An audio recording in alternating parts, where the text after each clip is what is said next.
So I wanted to introduce the panel, and first I'll go myself. So I told you I'm from SPR, but I wanted to say that I'm working closely with Christy and Orion and colleagues and on a project on regional apprenticeships in the Bay Area, and also with my colleague Yvette on a project with the Unity Council focused on making construction and building trade apprenticeships accessible to immigrants and English language learners. And those are some of my apprenticeship related projects. I'm also working a bit with Vince on sort of coordinating some of our state level work that we're pulling together. So I'd like to ask each panel member to just take a couple minutes to introduce themselves and their, like, you know, what they work on that's relevant to this panel. Do you want me to start? Okay, sorry. I'm at the other end. I'm Lisa Countryman. I'm the Chief Strategy Officer at here at JBS. And there are many ways in which my work connects with apprenticeship. In terms of designing our strategy for the future, the core of our programming is marrying education with paid work experience. That's the very essence of apprenticeship. And I think there are exciting opportunities to make that more formal, to build it out in a way that can serve not only JBS clients, but that can serve people throughout California. So that's part of the reason why we are connected with and involved in the kayak approach. Yeah. Christy Specs. I'm with the City and County of San Francisco on a team called TechSF with Orion over here. My focus is on the Slingshot grant that we have received, which I work very closely with my dear friend Luther back there, as well as many of you in this room, and if you haven't heard from me yet, you will. And essentially we are trying to build out apprenticeships throughout the Bay Area. Right now we are really focused, we're working very closely with SPR on this, on understanding the landscape and what that looks like. I also oversee our young adult portfolio for youth tech training program, which is our what we're really trying to do. Great.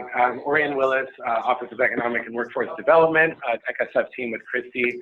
Worked really closely with a lot of you guys in this room, co-organizer of apprenticeship.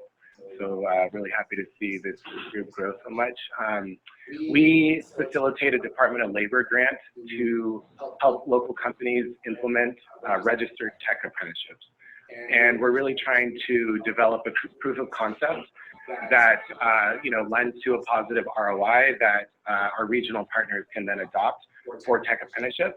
And later down the line, our office, OEWD, we invest in 45 local nonprofit training programs. We want to kind of pivot over to youth apprenticeship in other sectors outside of tech. So happy to talk about, you know, our learnings around, you know, trying to advance tech apprenticeship locally and the lessons we brought back from Switzerland, but then want to learn from all of you guys with your respective focuses in other sectors. Good evening, everybody. I'm Eric Flores. I'm the Policy Director for the California Workforce Association. We're the 501c4 nonprofit that represents 45 workforce development boards in California, as well as those in Arizona, Nevada, and Hawaii. We are working based on the parameters of the governor's mandate to double the number of apprentices in the state by 2027. Obviously, it's a huge task, and I think that this is one of the best ways through youth apprenticeship to get that done. We're happy to be one of the co-leads on the kayak initiative, which you'll hear about shortly. And then just another final piece about CWA is that we try to practice what we preach as well about apprenticeship. We are the sponsor of a workforce development professional apprenticeship, the first registered apprenticeship for our own case managers and local AJCCs in the nation, registered both the state of California and the U.S. Department of Labor. So really excited to learn from you all, to share with you all. I'm Vince Kohler with Social Policy Research Associates, a strategist there, and sort of live and breathe apprenticeship space. I actually started my career as a practitioner, working in union programs, and over about a decade, I have a weird echo going here, sort of saw some of the limitations that some of our youth programs, this was JTPA before WIA, for those who remember, and realized as part of the research and the evaluation work, so the capacity building work as technical assistance work that we've been doing, that there's some limitations in the way our systematic approach is working. And so, here. Oh, is that? I don't know where the mute is. Where's your mute? Here. Yeah. There you go. That's where we get the echo. I think we're good now. I think, should I just launch right into it? Well, I wanted to give folks a brief overview of the agenda, just so you know what to expect. So Vince is going to talk for about 5 minutes about why we're, thinking about youth apprenticeship in California in the first place. And then the delegation right here is going to talk about, for about 20 minutes, about their experience. Then I'll ask them a couple of questions that they can all respond to, and then we'll open it up for other questions from the audience. And what I'll do is I'll repeat your questions so that folks who are, online can hear what you're asking. So I apologize for the duplication, but that's what's going to happen. So Vince, take it away.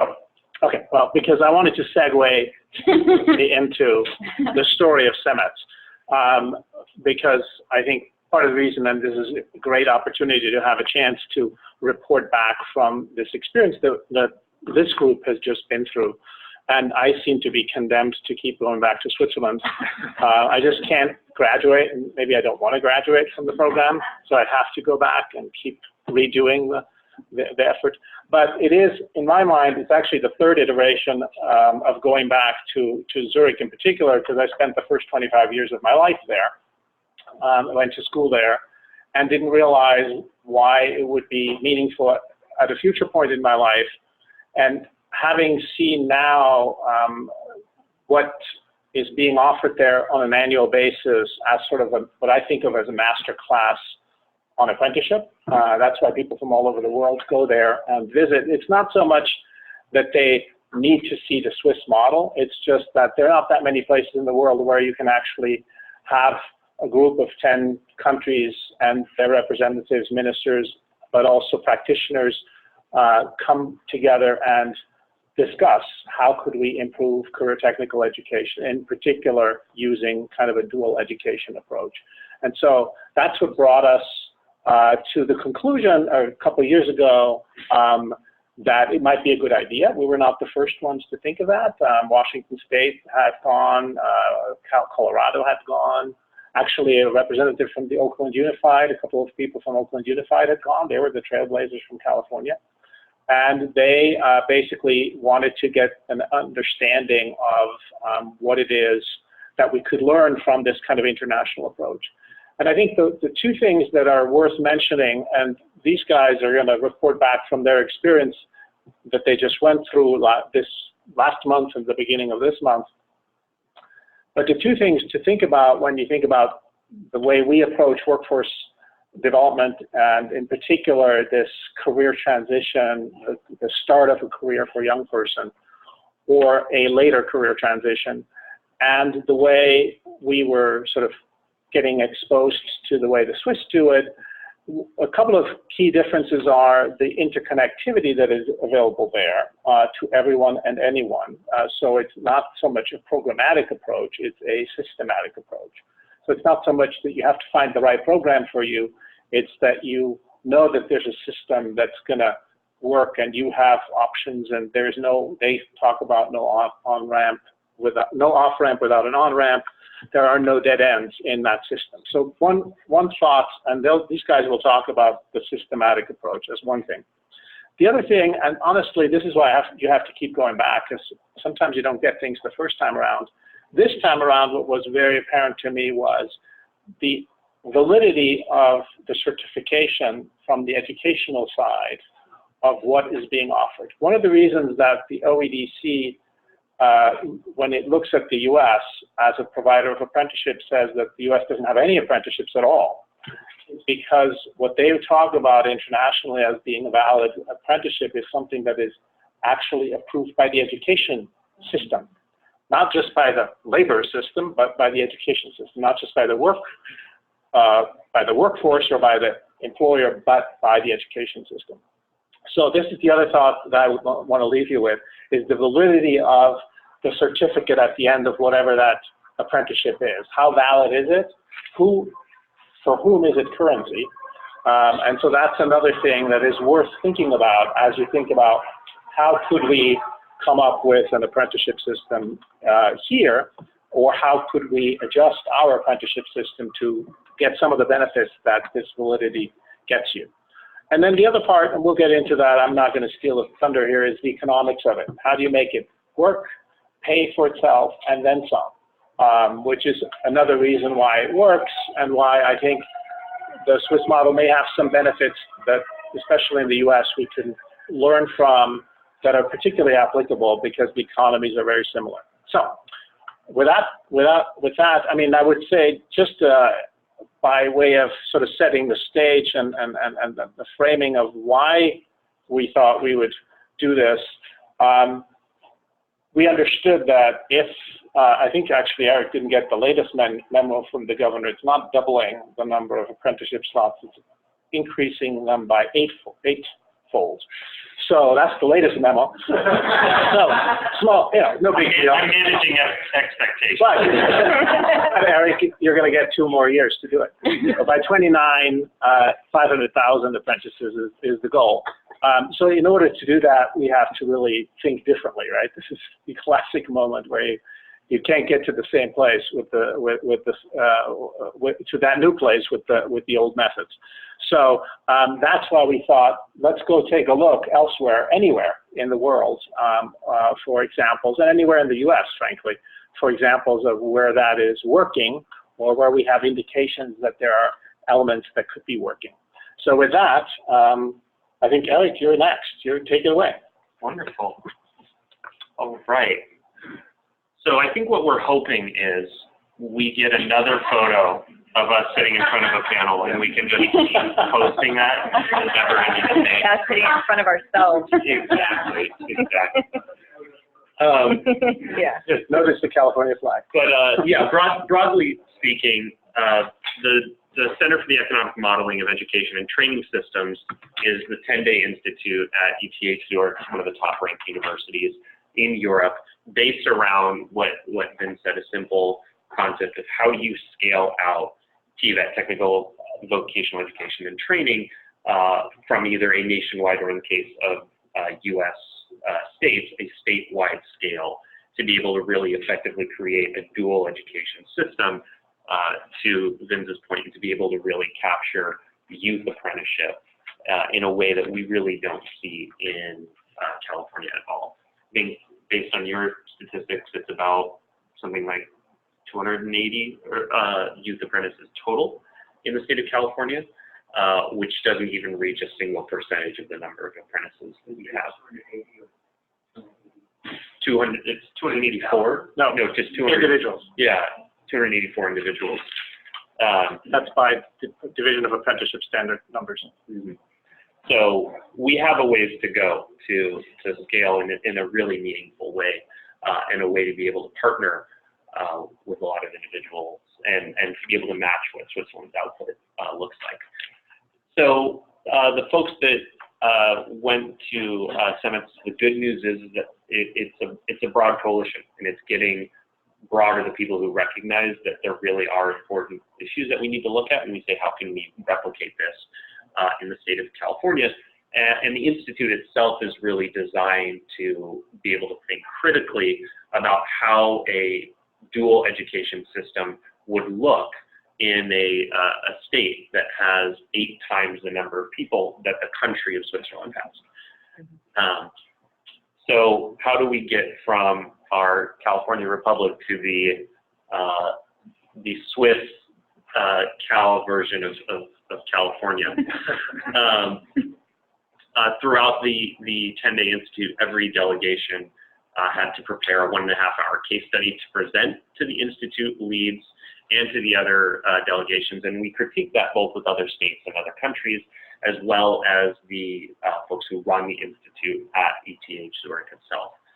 So we had to present what we thought was the initial problem, and then prior to October 1st, we have to submit back to the Institute a strategic plan that's designed to solve that problem presented. So among both partners that are in this room, the delegation and work that has gone on in the previous trip to Switzerland that Vince alluded to, we have a problem that is just, California's big. California is really, really big, but it's a program and it's an asset-rich state. We've got regional economies, we've got strong education systems, and we have really, really ambitious government institutions that are really uncoordinated. So we said, how can we bring these together in a plan that works on apprenticeship programs, and particularly youth programs that are currently existing, and how do we start that as a grassroots movement? So prior to going to CEMETS, SPR, the California Workforce Association, Link Learning Alliance, and the Foundation for California Community Colleges joined together as the 4 co-leads to what we're calling KAYAK, with a C on the beginning and a C on the end. It's the California Youth Apprenticeship Coalition.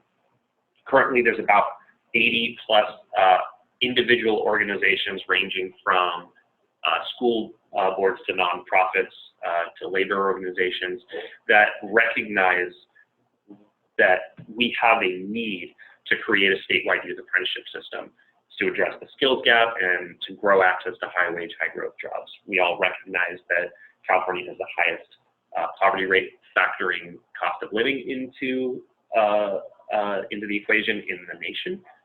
And an apprenticeship is not only a way to meet the goals that the governor has set out, but also solve a myriad of problems in access to education and access to high-wage, high-growth jobs. Currently, the coalition lacks funding, but our big challenge going forward, and the one that we spend a good deal of time talking about at the Institute, is creating a neutral third-party coordinating body and a master plan to create, advocate, and implement a statewide youth apprenticeship system. So this is just to the effect of, there it is, those silos that we have in terms of funding these projects. These are all individual investments that the state has made in some capacity, the state and other entities such as the Federal Department of Labor, around apprenticeship that can be a part of a solution to youth apprenticeship. All of these funding streams, though, are, again, incredibly siloed. California, as an overview, has 1,024 school districts. That's 10,477 schools, 6.2 million students, 77 adult education providers, 113 community colleges, 45 workforce development boards with 193 career centers. That is a ton of stuff to coordinate. But it's fine, we'll figure it all out. So how does the actual institute help? The 10-day immersive institute is run by Dr. Ursula Rennell. She's a former Swiss Secretary of Education, and in 2004 completely redesigned Switzerland's dual educational system. One of the cool things about this project is when we think about Switzerland and the Swiss model, you think back to carpenters and cheesemakers in a guild hall in the Middle Ages. But this is not that old in the complete redesign of the system.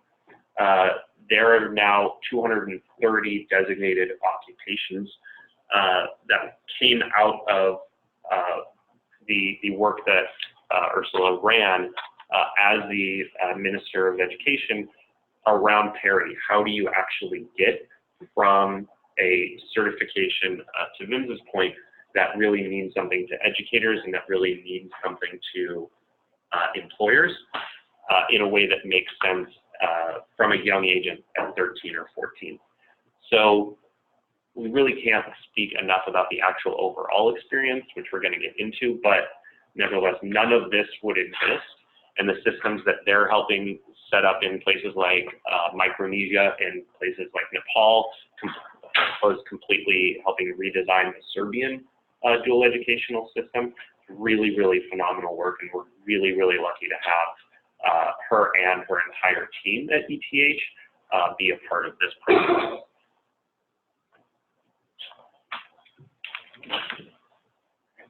Okay, sure. Yeah. And so this, for those of you in the back, you probably can't actually see a lot of the details, so that's okay.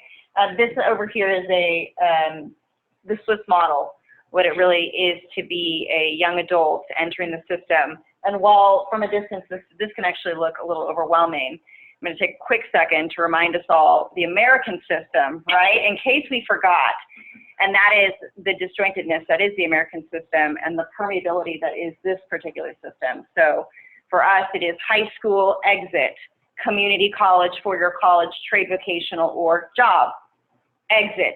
There's no cross. The only cross is if you community college to a four-year, and even those two things are disjointed, right? For any of us that have done that pathway.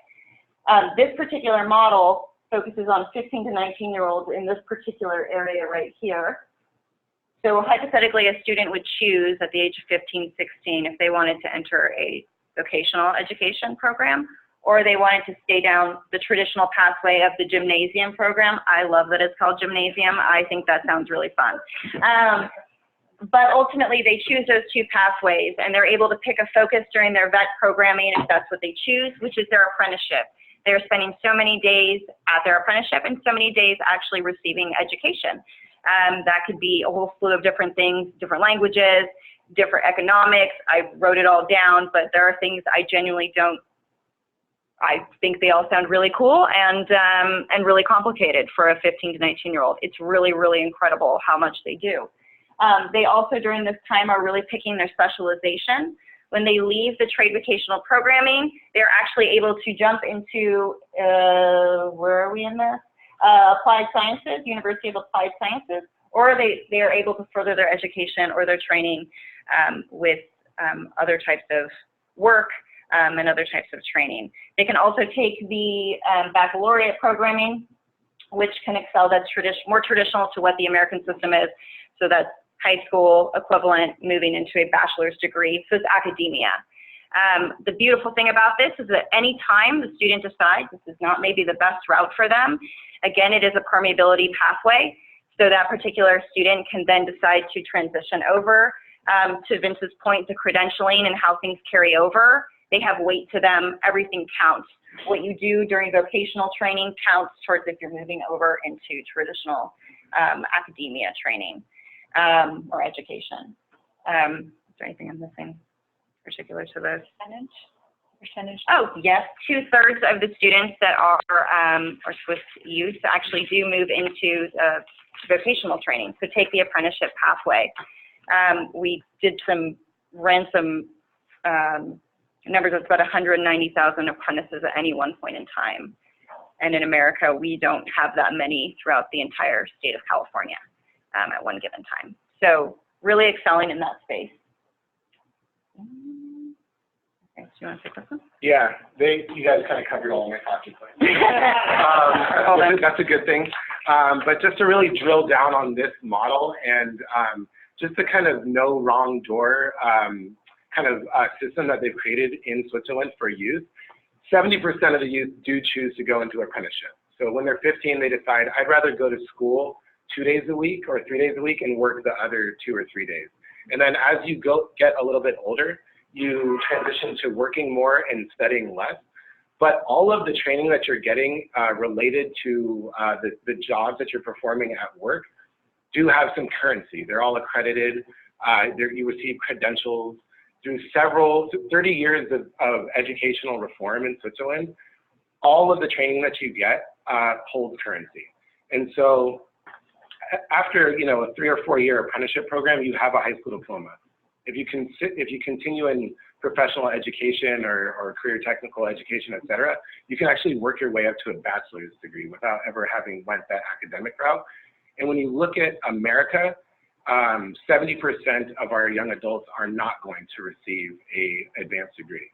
And so I think it was just really mind-blowing to see so many 19-year-olds with 4 years of professional experience under them. They've been bringing home a paycheck for that long, and they have mastered a trade.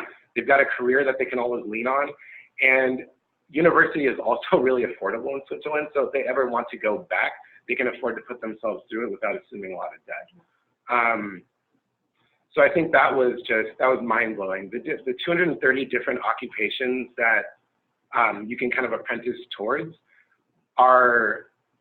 you do rotations in them. So if you're a commercial worker and you work at, Swisscom, which is like their version of Verizon or something, you do a rotation through all of the different organizations within Swisscom. So if at any point one of those jobs that you performed during those 4 years, becomes obsolete because of some new technological innovation, you have worked in the finance department. You've worked in all these different orgs, and you are employable as a commercial worker within that company, just in another role, or at any other similar company as a commercial worker. So in the UK, there's 16,000 different occupations that people train for. And as you can imagine, through automation, et cetera, those roles are just getting clipped left and right. In Switzerland, they're very intentional about, we're only going to apprentice people towards roles that have some type of progression. They're based on labor market information, et cetera. This role will be around for a certain amount of time, so we're going to develop the curriculum to apprentice people towards that. I think that's good. Yeah. And just to piggyback onto that, they also kind of actively make changes even at the public industry level. So when we get to the example of Swiss Post, when the post office was under threat with the rise of various delivery services, they started to really change what the post office did. So you can pay your bills at the post office. Mm-hmm. There's an insurance element to the post office. There's a banking element. The phones, they sell phones. Yeah. They sell gifts. Yeah. So experience at the post office can then, maybe you hate the post office. That's fine. You could go into insurance somehow, or you could go into other retail management. So the permeability actually happens at the way they define occupational clusters as well, which I think is really important. Okay, so calculating benefit for business. So the ROI element to this is fundamental to the model. I think the fact that all of our lecturers at CEMETS were economists underscores that point importantly. There's another great graphic which maybe we'll include in the share out, which is Katie Cave's graphic of ROI, and basically it's a straight line and a curved line. And what that indicates is that over a long-term apprenticeship, so with the rise of new apprentices in America, we're seeing shorter apprenticeships. These apprenticeships are 3 to 4 years, starting, of course, when people are in high school, in their last 2 years of high school, and extending into, age 19, 20. And so for the first period, probably almost a little bit less than the first half of their time on the job, they're not productive. They're in training. And so they are paid a lower wage.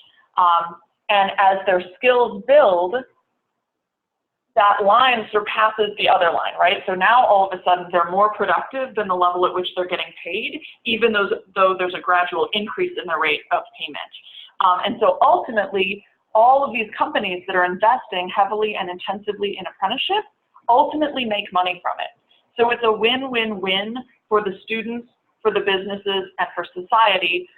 The businesses are getting, I think it's important to note also, in a very qualitative and subjective way, all of the people that we spoke to who were leaders in these organizations were so excited to have young people with so much energy and so much positivity coming in. So that's also a win for them. But there's also, of course, the financial benefit of having young people coming in. If they had to hire somebody off the street and pay them a full wage, as we would here, there's a long period of a low level of productivity. Here, they're kind of building that into the process with a lower wage to start with. The young people are earning money while they're learning. They're getting paid essentially to learn. And as we saw, there was such maturity. They could speak publicly in a different language and walk us through what they were learning and how they were learning. And it was just done with such incredible poise and maturity. It was super impressive.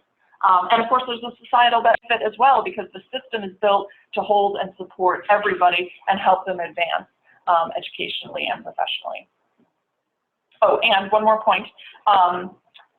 Because the model is based on economics and ROI, it doesn't work for every type of company. So only 30% of the companies in Switzerland find that this model is ultimately beneficial for them. So only 30% of companies actually do it.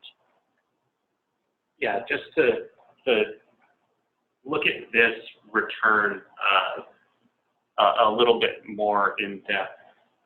Stefan Wolter is a researcher who we had the pleasure of hearing from, and put this together in a, I want to say it was a 23-page survey that was given to thousands of businesses in Switzerland in 2010, 2011, and 2012 when the research was done, to really determine what are the needs of a business and what makes sense as a model, and how can we partner that in ways that make sense.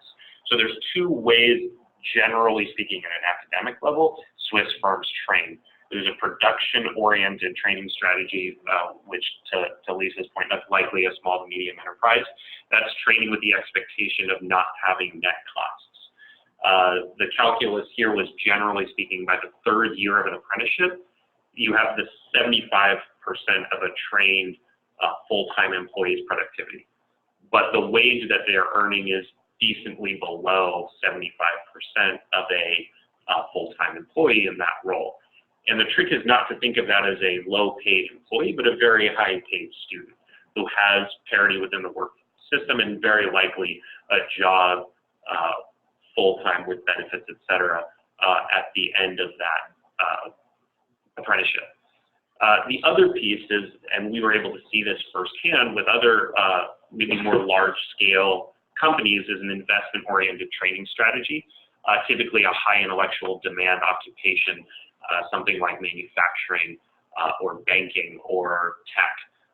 There's an expectation that there is net cost, and that also drives the process of youth apprenticeship, because it necessitates a strategy against turnover and against poaching from firms that don't choose to invest in the apprenticeship system. So a couple of our site visits that we'll just get into really speak to how do you beat a potential poaching challenge when you have to put more money potentially into that apprentice due to the cost of machinery, due to the loss of potentially productivity while someone is learning on machinery. But it's a really, really exciting collaborative strategy as well.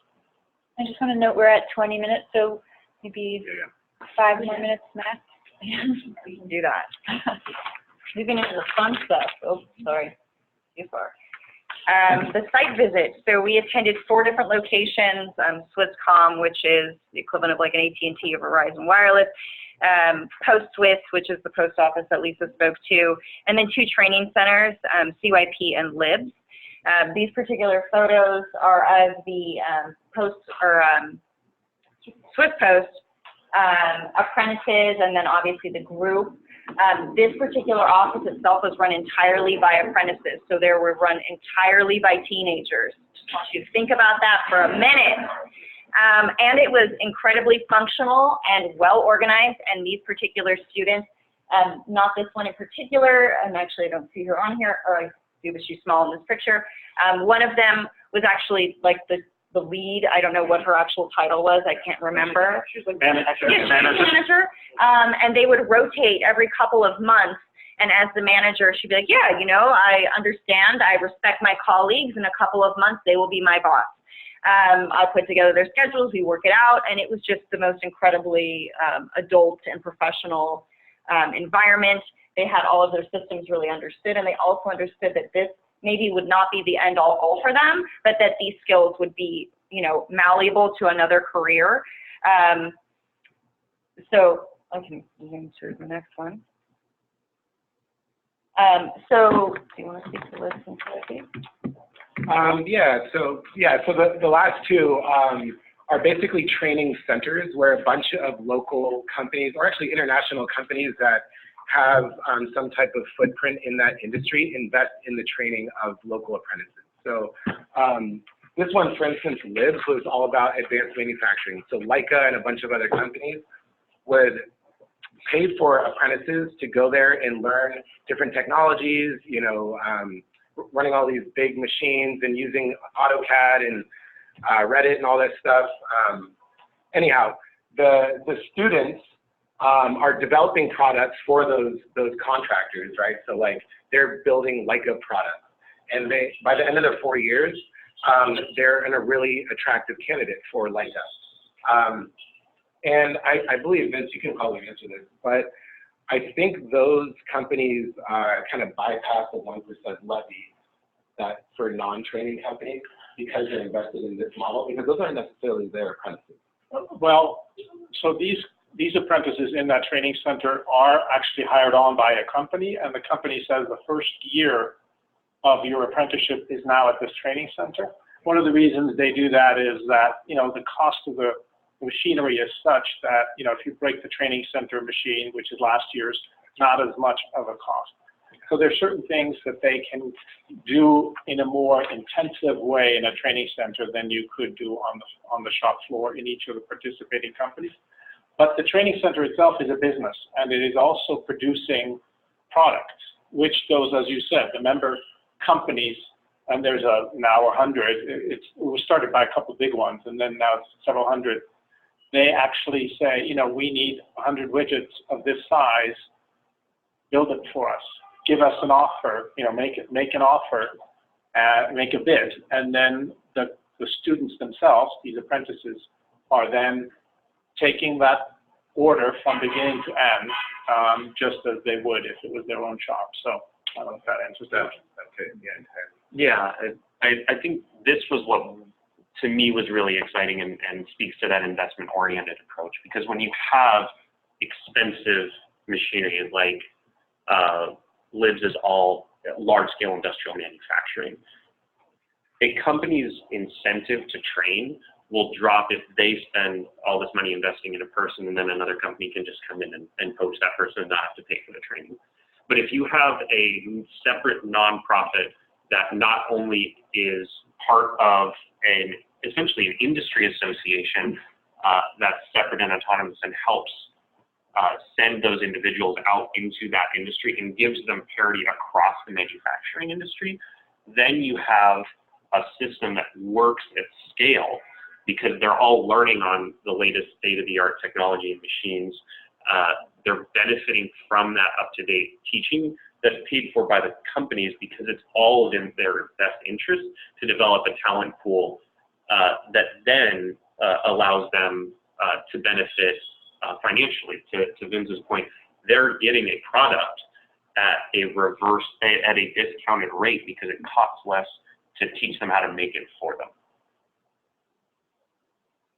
And that's a collaborative robot. Yes. We were Yes. It was responsive to the human touch. So if you touched on different parts, it would respond differently to that. It also drew a picture. Oh no, that's the other robot. Yeah, just kidding. The orange robot drew us all a photo. Orion has it still. Yeah, it was. Kangaroo. But that particular student was, I think, in his first year and was able to program these. So that's the equivalent of a 15 or 16-year-old being able to program industry robots. Okay.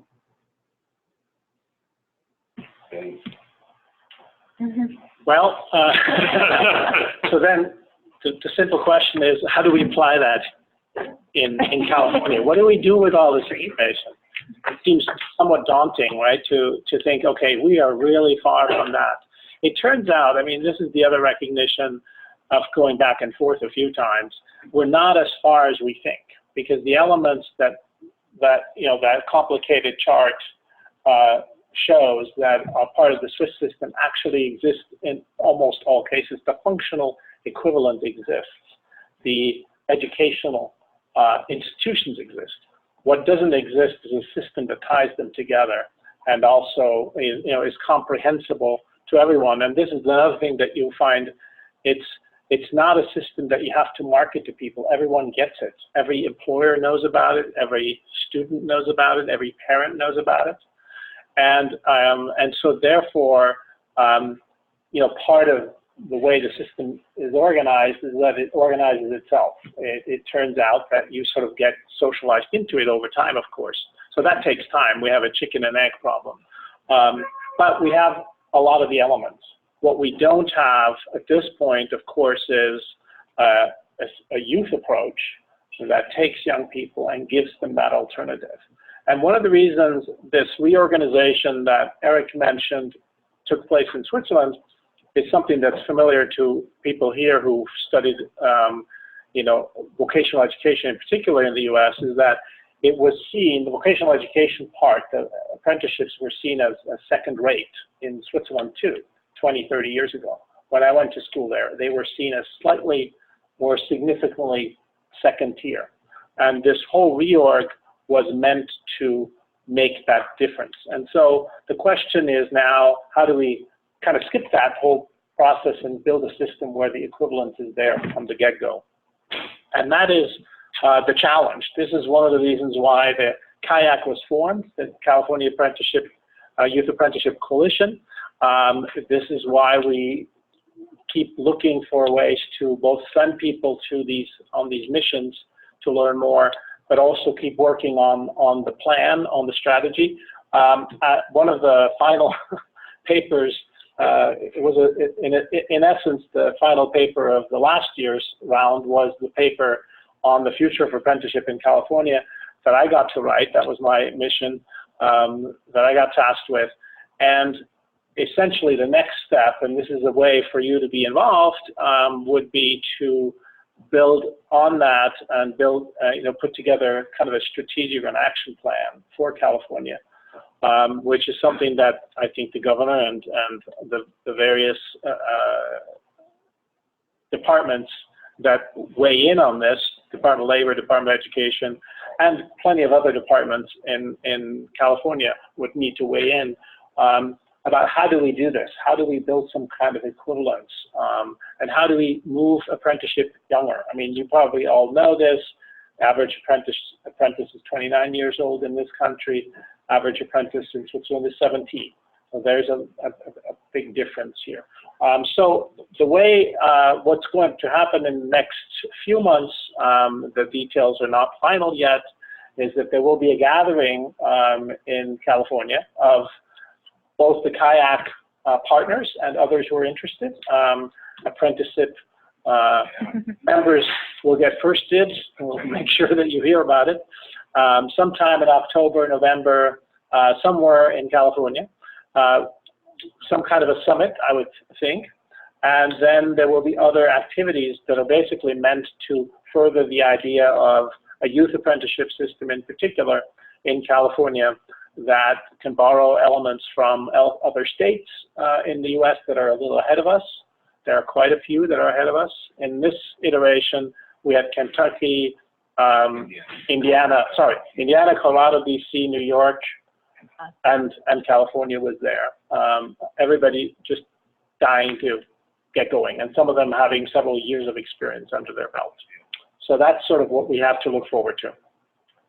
Easy, easy peasy. Yeah, and when we are partnering with New America, which is the PIA, that's what PIA is, Partnership to Advancing Youth Apprenticeship, is a national initiative. And I also wanted to recognize Salesforce for funding that report.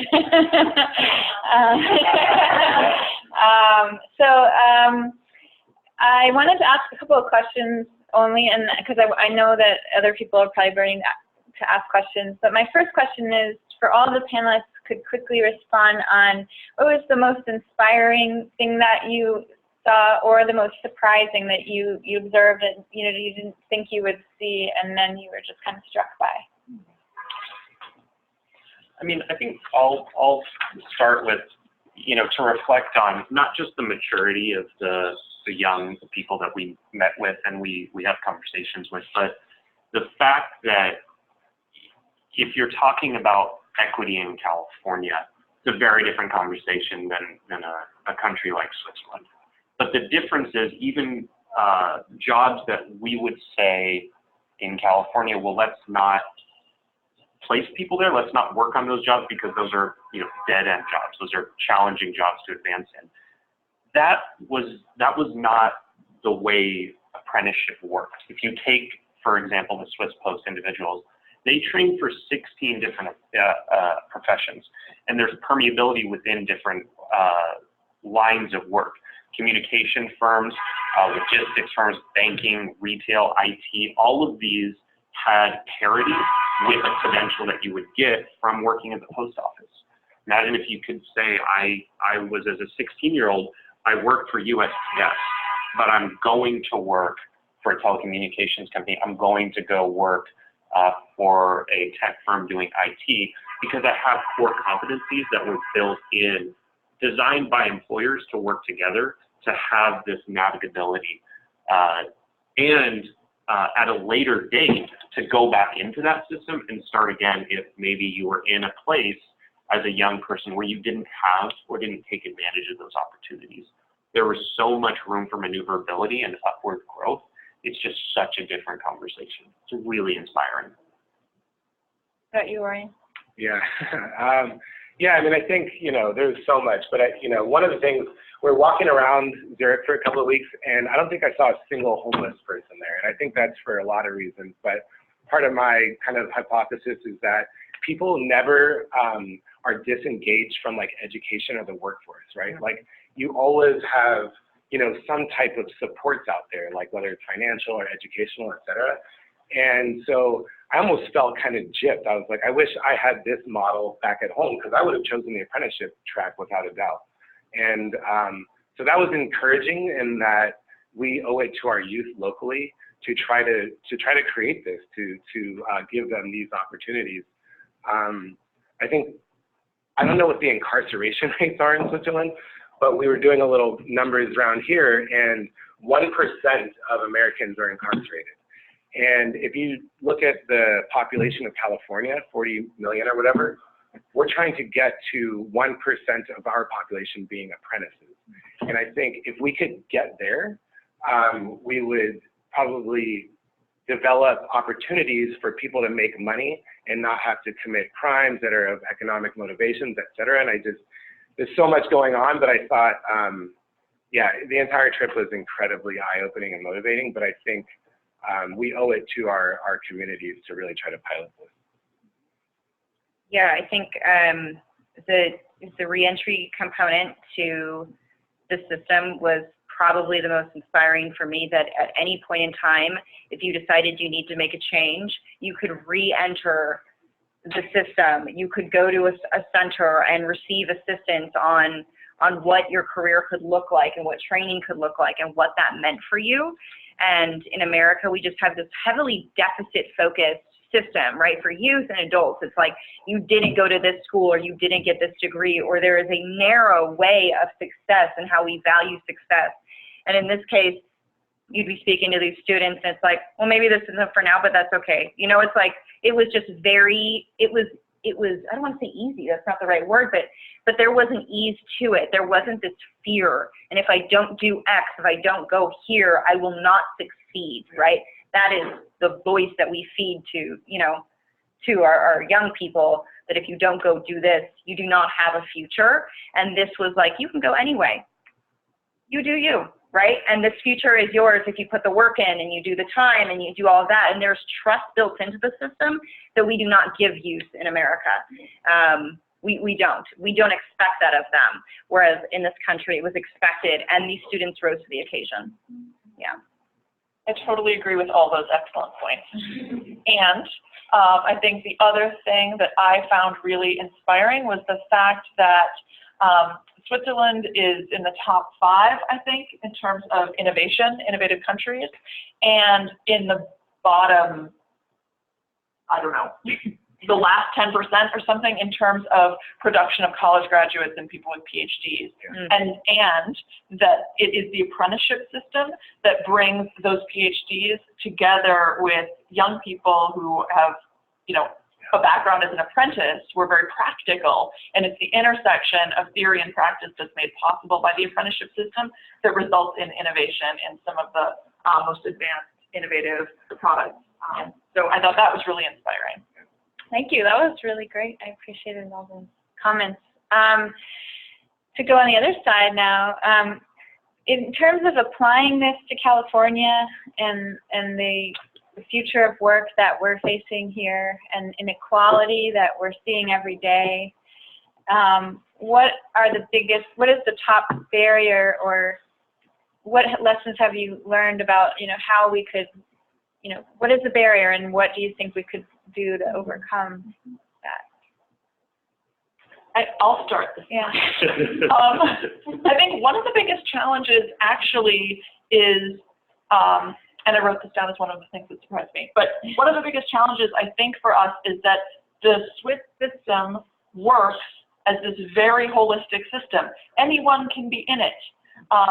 It serves everybody.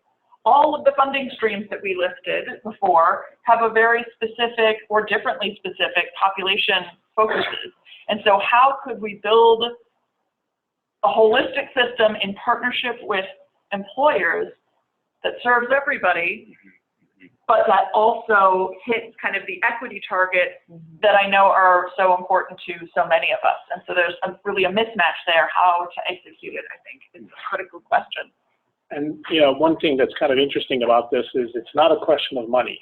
I sort of thought for a while, the Swiss, it's a rich country, they can afford it.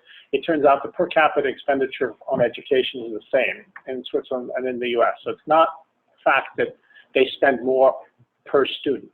Now, it turns out for the vocational education component, and particularly apprenticeships, 60% of the funding comes from companies, not from government, not from the educational system. But the per capita expenditures per student are the same, roughly. And so it is, this is a negative answer to your question, it is not money. It's how money is organized, it's how those systems articulate with each other, and how you basically don't lose, there are no gaps, essentially. There are no gaps. I mean, if you really want to go and take a year off and go to Australia, you can do that. But you're not ever forced into a gap. You can take one if you want to or have to, and people do that. But that's I think another major difference. And I think to that point, when you have over half of the money in a system coming from business, it's clear that they're doing that because it's profitable. And that's something I think that when we look at building a similar system in California, it will fail if this is seen as corporate responsibility from large companies. Mm-hmm. Yeah. There is a parity in culture around apprenticeship and around an education academic only track. And there are obviously much greater equity challenges in California than there are in Switzerland. ETH, the university that hosted this, is, I think, in the top 3 ranked universities in all of Europe. It costs $1,300 a year to attend there. Imagine if $1,300 got you a year at Harvard, and still 70% of American students chose the vocational route rather than going to a massively affordable, very storied institute. We have to be very clear when we're building a system that it is employer-driven, that the input of companies and what they need to be successful also drives what students and what young people need to be successful, and that it's a mutually beneficial system that is not intended to be charity work or intended to solely drive that model. It works in Switzerland for everybody, and that's where we need to get to in California. Yeah, and I think just to stock on, like I was doing, Ori and I have talked about this 3 times today. So this is all, apprenticeship is life. But one of the things I was doing was just trying to get a breakdown of what some of the systems look like in Switzerland. And just as an example of this particular article, Switzerland higher education and professional training. If you are doing research in America on the systems, they don't ever interlock. There is no connection point. It is K through 12, higher education, separate, right? It's not like, how do these 2 worlds loop in together and support one another, or how do they fight or wrestle, right? They are separate and they are segmented. So I think as we take on this really light journey we're about to all embark on, thinking about how these systems are so disjointed, I really see as one of our biggest hurdles. But on that point, because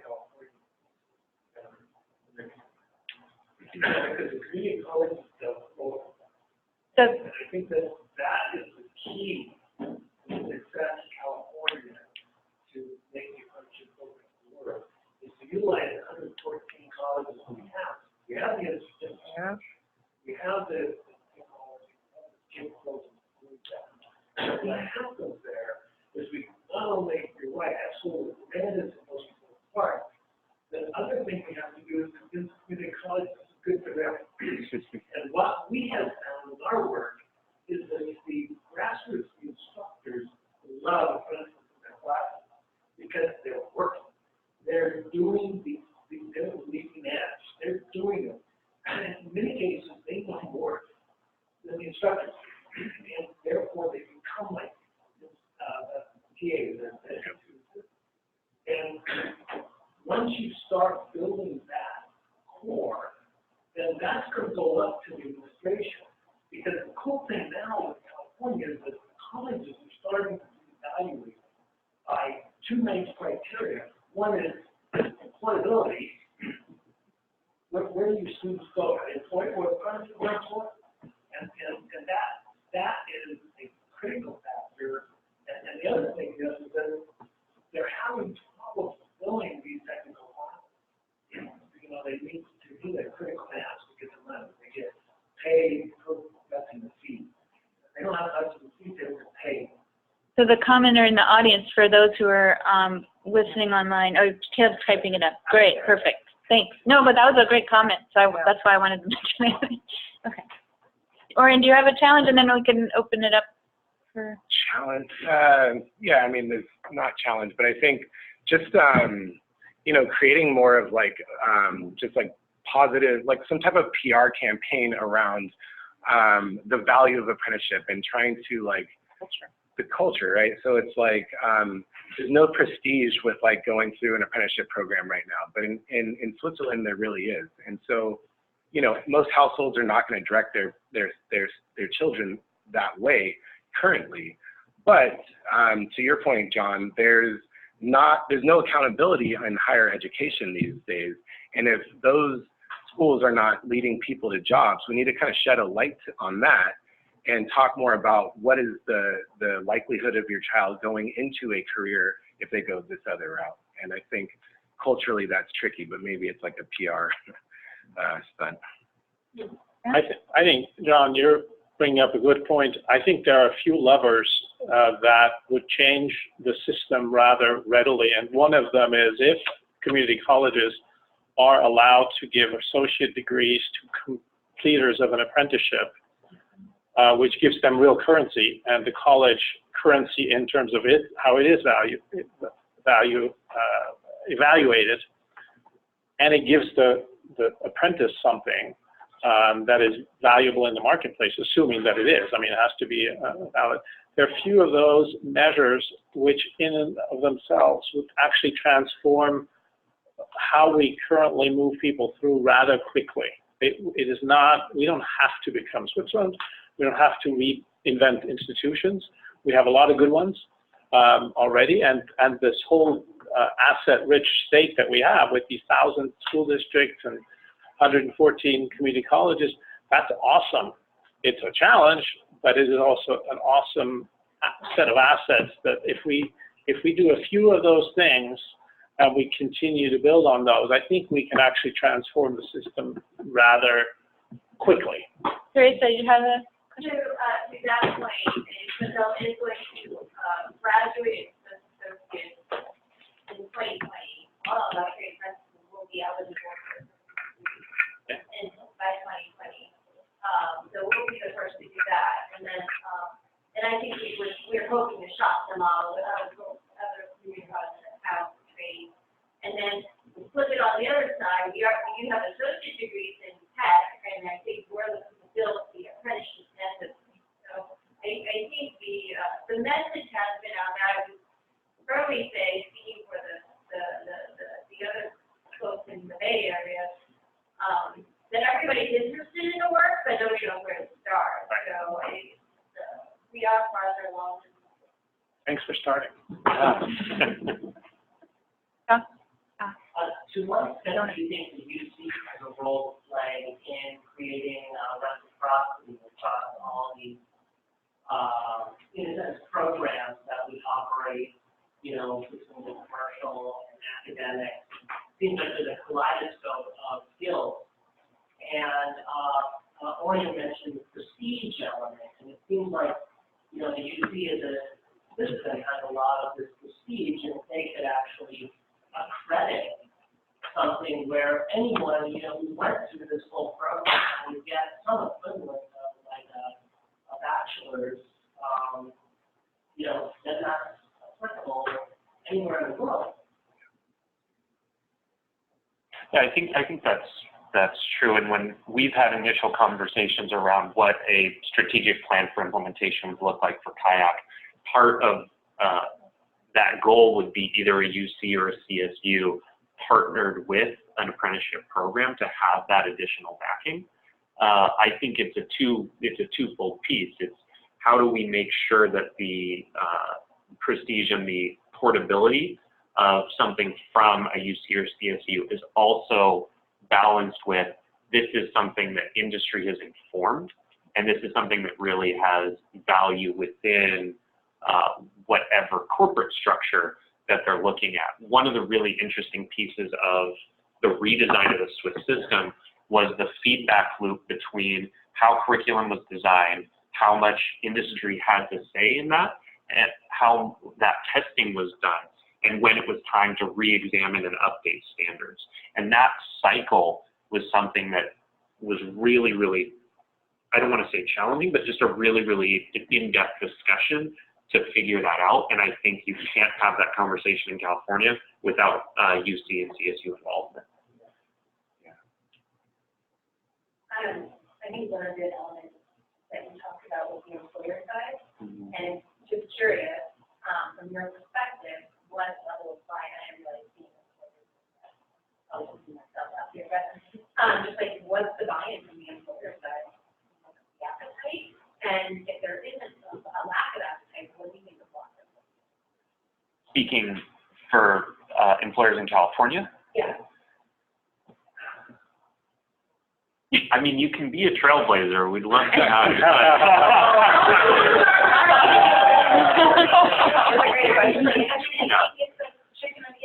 Yeah, I think it's an employer-driven model. What employers are at the table, and if they're not at the table, why aren't they at the table? And I have some ideas, just anecdotally, I think there's a lot of career, especially in technology, around the time definitely. that's been taken in apprenticeship. And you're talking about a feedback loop that, again, takes time when you're at lightning speed. The assumption is that you can't take the time to adapt. You have to just be producing. Yeah. So when you talk about that 75% curve in technology, that probably feels like death. Yeah. Right? Yeah. But Yeah. it isn't. So I think it's part marketing, right? Like Yeah. how do you talk about being on the cutting edge of talent through apprenticeship by helping to really think through talent pools and talent diversity through this model. But I think it's like Yeah, I mean, Well- we do have, there are some employers that have taken some initial leadership, like IBM has organized a national coalition on this, and has done, it's called blue collar jobs, or no, new collar. jobs, sorry. And so that's one. Locally, SAP has been driving a coalition of employers, and also folks from Vivek. Twilio has had different groups of employers talking about this. I mean, it's definitely in the early stages, and we would really love that next year when there's another delegation, we have more employers on that delegation, like several of the other states did, because you know it's hard to understand what this all looks like if you don't have it in your reality, and so I think this is a useful way to send some of those trailblazers to another context where they can see maybe, you know, oh, like I can step outside my normal box. And I think to that point too, it's sector specific as well. And Eric, I'm gonna, as a San Francisco Unified Individual in CTE, you are aware that there are some youth apprenticeship potentials, or there are at least partnerships with companies that are happening out of the high schools right now. Is that? Yep, getting there. So there is at least movement. It may not be specifically to tech at this current situation, but there's definitely movement to have that. Sorry, just one final piece of that. I think the fact of the matter is we're right now in the Bay Area, where you have companies that can pull talent from anywhere in the country and anywhere in the world to come work at a very high level here in particularly in tech. I think that's why we're really grateful that Tech SF is here working on this, because if we can do it here, we can do it anywhere. But part of the Kayak Coalition, there are companies that are, let's say, in the Central Valley or in the southern border region, working on what that homegrown developed talent looks like. And I will say, yes, there's the challenge to reduce productivity. But if you look at the flip side and the lost productivity during the hiring process, if you aren't a company that can say, I'm in the financial district and I can pull anyone right out of college or anyone from a competitor, the productivity that's lost during that job search and during that upskilling oftentimes comes out as far more harmful to that productivity than if you did have someone that was more homegrown. That's what I think focusing on larger institutions, utilities, some government where they are hurting for talent and starting to prove that model there versus trying to work with some of those larger organizations that aren't hurting for talent yet. I mean, I think there's a big yes there. Definitely. We all know that. So there's some hints way in the back. Sorry, next to you. Yeah. Sure. So I work at a private company where we sit in the middle, where we go to work with companies that are looking for apprenticeship programs and also find talent and then kind of marry the two together. So I'm kind of curious, is this a before sales apprenticeship program where I actually train these apprentices on how to sell, and then help make kind of information. We kind of do two-fold sale, convince companies to go along with the apprenticeship model, as well as convincing career switchers, college grads, people who are just entering the workforce for the first time that are went to college, to go through this model together. I'm curious if that is business with all, or is it just like I can now? If we're fixing that all for something kind of right now. Yeah, I mean, Libs and Challenger Potential are third-party intermediaries that work at scale within an industry. We didn't, in particular, interact with like smaller scale, to my knowledge, intermediaries in that process. But the integration that we really spoke to is so key, because that role, it also has buy-in from their K-12 system. It also has buy-in from their canton or our equivalent, the county level government structure. There's so much interaction where there are additional guides to that person who has never been in the workforce, has never had access to higher education. There are so many guiding lines for that beyond that third-party intermediary that role is not as critical, I would say, most of the time. So I'm going to take, I think we only have time for like 2 more questions. I think, I don't know, Graham, you've had your hand up for a while. I'll say it quick. I think there's a distinction between as a man-driven public model and a privatized apprenticeship. I think that needs to be stated from my personal perspective as well as the organization I represent perspective, to drive equity and to not replicate as far as equitable educational economics. We need a public apprenticeship system that is centered on the needs of employers, yes, but it's not privatized. I think I just wanted to throw that out there. Great. Maybe I could make one comment to that, because it ties back with the question before about how do we get employers on board. I think I would say the deal for employers right now in many industries is not good enough, actually. And so we have to make it better. And I agree with you that that's a public organizing challenge. in order for the infrastructure to be present for an employer to say, I can play in this system, it's at the right wage point, it's the right support structure, it's the right instructional pieces that happen in the classroom, and I can work with that. And that's when employers will flock to it. And they have to be there to help design it too, but right now we're not there yet, which is why it's not the time to market a system that doesn't exist. We have to build it first. But I do think then employers will want it, and I do think it has to be publicly grounded, obviously, otherwise it will not be equitable. Okay. Last question. Yeah. Yep. Do your students pick up still that young a little bit on equity and access? I have assumptions around diversity and homogeneity in Switzerland, and I may be wrong on that, so maybe I'll pass it this way. Who has lower status in the country, and how is this system set up to ensure that the lowest status populations are accelerating?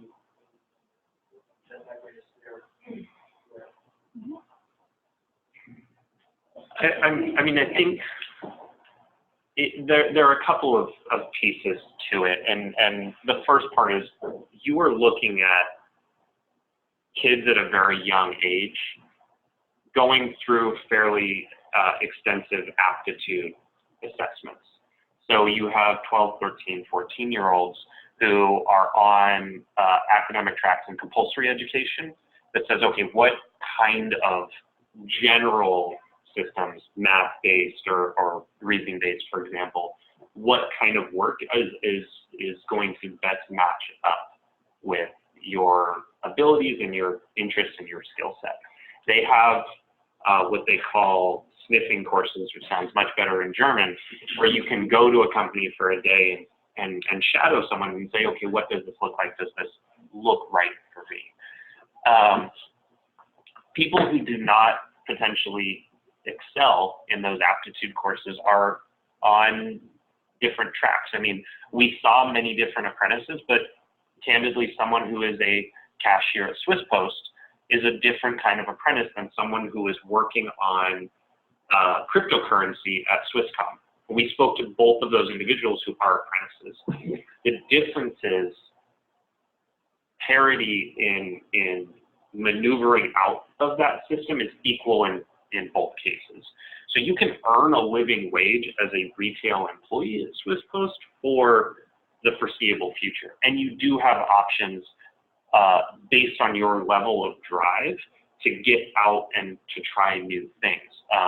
When you look back at the slide that has the different layers, you can go to University of Applied Sciences, which is higher ed for your vocation, to say, okay, maybe I was not in a space where I had all the tools to excel in my aptitudes when I was 13 or 14, but I've been working in this sector, even if that is, let's say, custodial services, and I have an opportunity to take another bite at that apple. I guess like we have use of color who has opportunities to do things, but that's not happening. We know that's not happening. So historically, correctly, are there use of color in Switzerland? Yeah. And how are they being served? Yeah, I think it is a good question. The homogeneity myth is mostly a myth. It's actually a majority minority educational system country right now. So the majority of students are members of minority groups, mostly immigrants, asylum seekers, and so forth. So they have similar challenges. The groups are different. The immigrant groups are different.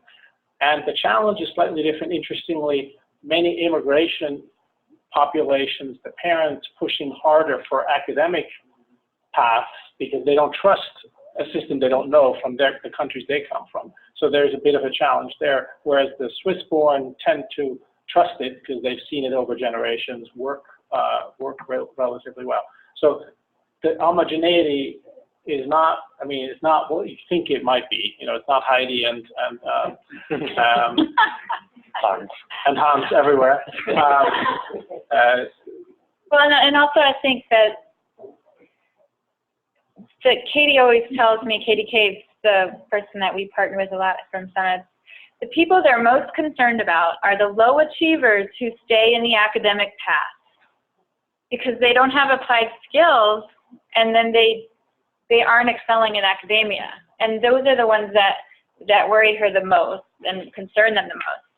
And so, and you could say that that's happening here too. We push everyone into college as if college is for everyone the best route to a living wage, but a lot of people don't finish college, you know.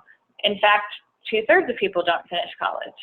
And that's a huge failure on our part, to actually, you know, put those folks into something where they can actually earn a decent wage instead of working at Starbucks. And I mean, the market ultimately sends that signal. And one of the reasons this is so attractive to young people is that they see they're making more money. They get more freedom earlier in their life, which is attractive to most young people. And they can then still pursue, and many people do, then realize, oh no, I actually do want that engineering degree. I didn't know it back then, but now I do, because now I see what the engineer does versus what somebody who doesn't have that degree does in the company, and that's a different conversation. So I think having those opportunities open up at a younger age, that's probably the main benefit. And on the company side, the reason they're in it is, you know, there's 60,000 unfilled apprenticeship slots. Companies want those apprentices. They are a very, very attractive asset to companies. So there's definitely, it's a demand-driven system on that end as well. Okay, well, we are at 2:30. Yeah, so I do want to be respectful of the host here and wrap it up. But I really want to thank you all for coming. And I have a couple of things just before you go. So we meet every third Wednesday of every month, and the locations vary. So to find out about where the next one is, you just have to join the meetup group online, where you can search for apprenticeships. There's also an apprenticeship in Sacramento, and they're having a similar event tomorrow. Chapter, the first. The second meeting. I mean, the second chapter. Yeah, second chapter of Started a Thing. And so I will encourage you to come to the next one. It's going to be more unstructured, so more of like a happy hour, so there's a little more deep time to just network. And then in September, Orion's going to host one focused on advanced manufacturing at Autodesk. So we're pretty pumped about that. And so what we'd really love to do is, you know, if you are going to come again, you know, bring somebody that you think would be bought into this, and especially folks who are, you know, not necessarily doing, you know, the same function in your company. For example, if you're an employer or in your organization, maybe do something a little bit different just to get like different perspectives. And then the last announcement that I want to make is more of a personal one. So I helped start this in February. And this is my last one while I'm a resident of California, because I'm going to be a fellow at the Brookings Institution starting in September. And but the cool thing about that is that I have, I think, a little bit of latitude to work on my own projects, and I really want to work with them to see what we can do to build some projects in California and stay in touch. And I hope to start a apprenticeship DC. So I thank you all. This has really been a really rewarding experience to help build this. And I am going to be leaving it in the hands of Graham and his colleague Paula as the leads, and also Orion, Luther, Krista, and Annie from JVS. They're all organizers as well. So thank you all for taking the baton and making this happen. Sometimes there was a little bit more sipping and a little less apprenting than today. So let's not forget.